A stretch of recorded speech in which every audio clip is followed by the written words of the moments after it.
श्री साई ज्ञानेश्वरी अध्याय 2 भाग 3। श्री सद्गुरु साई नाथाय नमः। दूसरा अध्याय कर्म। बाबा ने चंदोरकर से कहा, हे नाना, अब मैं तुम्हें बुद्धि स्थिति के लक्षण बताता हूँ। भव भव के बंधन कैसे बनते हैं इसके बारे में बताता हूँ। मन को एकाग्र करो और ध्यानपूर्वक सुनो। जो धर्म अधर्म को नहीं जानता, ईश्वर कौन है और उसकी क्या शक्ति है इसे नहीं पहचानता, जिसके मन में शुद्ध विचार और अच्छी भावनाएं नहीं हैं, वो जन्म मरण के बंधन बांधता है। जो कपट कार्य करता है, कटु वचन बोलता है, पाप कर्म में संलग्न रहता है, वो भव भाव का बंधन बांधता है। जो साधु संत एवं सज्जनों का सम्मान नहीं करता, जो छल प्रपंच के साथ सांसारिक कर्मों में संलग्न है, वो सांसारिक बंधनों में बंध जाता है। जिसके हृदय में दया दान धर्म की भावना नहीं, जो बेकार के तंग वितक में विडंबनाबाद करे, वो भव भव के बंधन में बंधता है। इसे अच्छी तरह से समझ लो। आगे बाबा कहते हैं, हे नाना, जो दूसरों से धनराशि लेकर ना लौटाए, जो दूसरों की धनराशि डुबो दे, जो अपनी धनराशि बढ़ाने के लिए दूसरों की धनराशि रोक ले, जो अपनी प्रशंसा यत्र तत्र करते रहे, जो साधु सज्जनों की निंदा करे, वो भव भव के बंधन बांधता है। जो परमार्थ करे, जो उसमें भी प्रपंच हो, जो पुरुषार्थ करे उसमें भी प्रपंच हो, जिसका चित्त रात दिन छल प्रपंच में लीन हो, वो भव भव के बंधन बांधता है। जो अपने मित्र को धोखा दे, जो गुरु से वैर विरोध करे, जो वेद और शास्त्रों में श्रद्धा और विश्वास ना रखे, वो भव भव के बंधन बांधता है। जो व्यक्ति धर्म ग्रंथों का पाठ करता है परंतु उसका मन शुद्ध नहीं, वो भव भव के बंधन बांधता है। हे नाना, जो भव भव के बंधन बांधता है, उसे हजारों वर्षों तक सद्गति प्राप्त नहीं होती। वो ऐसा निगन योनियों में चला जाता है जहाँ उसे किसी संत की वाणी के 2 शब्द भी सुनने नहीं मिलते। वो ऐसे अधोलोक में चला जाता है जहाँ उसे अनंत काल तक असीम यातना और कष्ट भुगतने पड़ते हैं। हे नाना, अब मैं तुम्हें मुमुक्षु के लक्षण बताऊंगा, यानी जिसे ईश्वर से मिलने और मोक्ष पाने की इच्छा हो, उसकी प्रकृति एवं स्वभाव के बारे में बताऊंगा। ध्यान पूर्वक सुनो, विश्वास एवं सद्भाव से सुनो। जो व्यक्ति जीवन में आने वाले कष्टों का स्वाद चख चुका हो, जो बुद्धि स्थिति के कांटों का अनुभव कर चुका हो, जो संसार में जन्म मरण के चक्र की व्यथा समझ चुका हो, जो सत्य और असत्य का अंतर जान गया हो, ईश्वर सत्य है और जगत मिथ्या है, इसका ज्ञान जिसे हो गया हो, और जिसका मन में परमात्मा में भेंट करने की इच्छा हो, यानी सत्य का साक्षात्कार करने की लालसा जग गई हो, उसे मुमुक्ष जानो। जो कर्मा के अनुसार प्राप्त इस शरीर को सहर्ष स्वीकार करता है, उसमें संतुष्ट रहता है, उसे मुमुक्ष जानो। जिसे पाप कर्म के होने से पहले ही डर लगने लगता है, जो असत्य वचन बोलने से पहले ही हिचकिचाने लगता है, उसे मुमुक्ष मानो। अतीत में किए हुए पाप कर्मों के प्रति जिसके मन में पश्चाताप हो, जिसके मन में अकृत्य के प्रति ग्लानि के भाव हो, अतीत में वो व्यक्ति कितना ही नीच एवं पतित क्यों ना हो रहा हो, किंतु अब उसे मुमुक्ष जानो। जो एक क्षण भी सत्संग से दूर रहना नहीं चाहता, जिसकी जीव निरंतर श्री हरि के नाम जाप का रसवादन करती है, जो सांसारिक विषय वासनाओं को विष के समान मानता हो और नित्य अध्यात्म विद्या की साधना करता हो उसे साधक मानो। जो एकांत का स्थान ग्रहण कर ले, जो धूनी लगाकर ईश्वर के ध्यान में बैठ जाए, उसे साधक के पद पर आसीन मानो। जो श्री हरि की लीला का गुणगान करे और अपने हृदय में असीम आनंद महसूस करे, जिसका हृदय भक्ति भाव से सरोवर हो जाए, उसे साधक मानो। जो लोक की कोई चिंता ना करे, जो सांसारिक कार्यों की कोई परवाह ना करे, जो हमेशा संत एवं सद्गुरु की सेवा में रत रहे, जिसका चित्त ईश्वर की भक्ति में लीन हो, जो अपने हृदय को यत्र तत्र ना भटकने दे, तो उसे साधक मानो।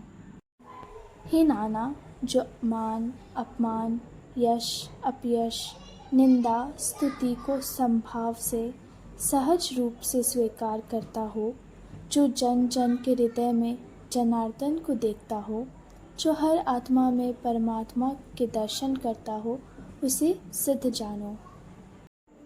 जो अपने देह की चिंता नहीं करता, जो अपने आप को शरीर नहीं ब्रह्म समझता है, जिसका चित्त सुख दुख के प्रभाव से प्रभावित नहीं होता, उसे सिद्ध जानो। ईश्वर हर जगह है, उसका सर्वत्र निवास है। ऐसा कोई स्थान नहीं जहाँ वो नहीं है। माया के प्रभाव के कारण हमारी दर्शन शक्ति क्षीण हो गई है, भ्रमित हो जाती है। हम ईश्वर को जान नहीं पाते, उसे देख नहीं पाते, उसे समझ नहीं पाते। हे नाना, मैं, तुम, माधवराव महलसापति, काशीनाथ अटकर, हरिपंत साठे, काका तात्या, गणेश बेरे, वेणु बागचंद आदि सारे भक्त वैसे ही हैं जैसे मारुति और पंढरीनाथ। इन सभी में ईश्वर का अंश है। अतः कभी भी द्वेष नहीं करना चाहिए। सभी के हृदय में ईश्वर का निवास स्थल है, सभी के हृदय में ईश्वर का वास है। इस बात को कभी ना भूलो। ऐसी समझ आने के बाद तुम्हारे अंदर निवेदिता की भावना का उदय होगा। फिर तुम सभी को समभाव से देखने लगोगे। शत्रु में भी तुम्हें मित्रता दिखाई पड़ेगा। ऐसा भावना का निरंतर विकास करो। मनुष्य का चित्त चंचल होता है, इसे हमेशा स्थिर एवं शांत रखने का प्रयास करो। जिस प्रकार एक मक्खी घूमती रहती है, वो कभी यहाँ तो कभी वहाँ जाकर बैठती है। अग्नि का ताप महसूस होते ही वो वहाँ से वापस विपरीत दिशा में तेज़ी से भागने लगती है। इसी प्रकार व्यक्ति का मन सांसारिक रंगनियों में देखकर इधर उधर भटकता है, उसमें उछलता है, परंतु सत्य का आभास होते ही ईश्वर का आभास होती है। वो ईश्वर से दूर भागने लगता है। मन को जब तक ईश्वर की ओर ना खींचा जाए, तब तक जन्म मरण की यात्रा चलती रहेगी। भव भव का बंधन समाप्त नहीं होगा। इसे समाप्त करने के लिए हमें इसी जन्म में प्रयास करनी चाहिए। इसके लिए मानव योनि ही सबसे अधिक उपयुक्त रहे।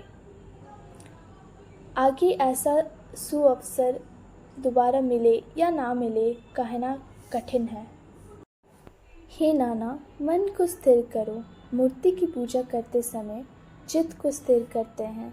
चंचल मन को पहले स्थिर करो। तुम्हारे हृदय में परमेश्वर विराजमान है, वो कहीं यत्रित नहीं है। मन को स्थिर कर उसकी आराधना करो। मन की स्थिरता एवं एकाग्रता के बिना ईश्वर की प्राप्ति संभव नहीं। मानसिक स्थिरता एवं शांति के बिना भव बंधन से मुक्ति होना संभव नहीं।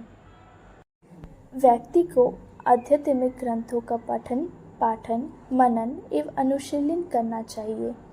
उसकी शिक्षा पर ध्यान देना चाहिए। उसे अपने जीवन में उतारना चाहिए। सभी विद्याओं में आत्मविद्या महत्वपूर्ण है।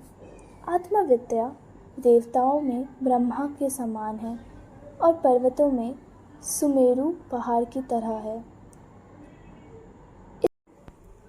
ऐसे व्यक्ति के सामने ईश्वर को भी झुकना पड़ता है। अध्यतम विद्या की पायदानों पर आगे बढ़ना अत्यंत कठिन है। हे नाना, मैं तुम्हें मोक्ष मार्ग पर चलने का एक अन्य सरल तरीका बताता हूँ। तुम मारुति, हरिपंत, बेरे, काका, तात्या आदि भक्तों को इस आसान तरीके का अनुसरण करना चाहिए ताकि मोक्ष की दिशा में आसानी से प्रयाण हो। प्रतिदिन सिद्ध पुरुष के दर्शन करो, उनके मार्गदर्शन के अनुसार चलो। वे तुम्हें जागरूक करते हुए आगे बढ़ाएंगे। इससे तुम पुण्य प्राप्त करोगे। जीवन की सांस ढूंढने के समय तुम्हारा अंतःकरण शुद्ध हो रहेगा। जीवन के अंतिम समय पर किसी प्रकार की कोई इच्छा ना रखो। मन को एकाग्र कर ईश्वर का ध्यान करो और मन में प्रभु चरणों में लीन कर दो। अपने आराध्य देव का सच्चे मन से ध्यान करो। ध्यान की अवस्था में जीवन का अंत होगा तो मुक्ति अवश्य मिलेगी। अभी कुछ समय पहले बोधि गांव के बन्नू के ने मोक्ष की प्राप्ति की है।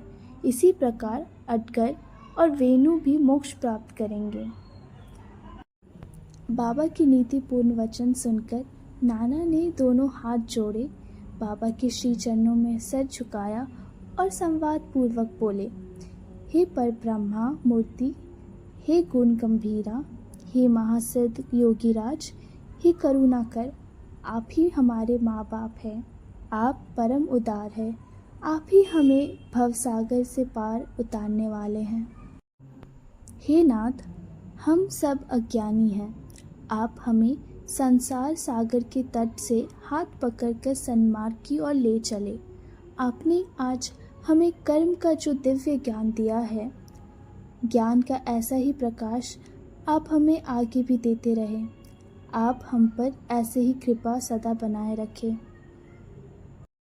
मन पंछी उड़ता फिरे, नभ का ओढ़ना छोड़, काम क्रोध मद मोह की शन शन खींचा डोर।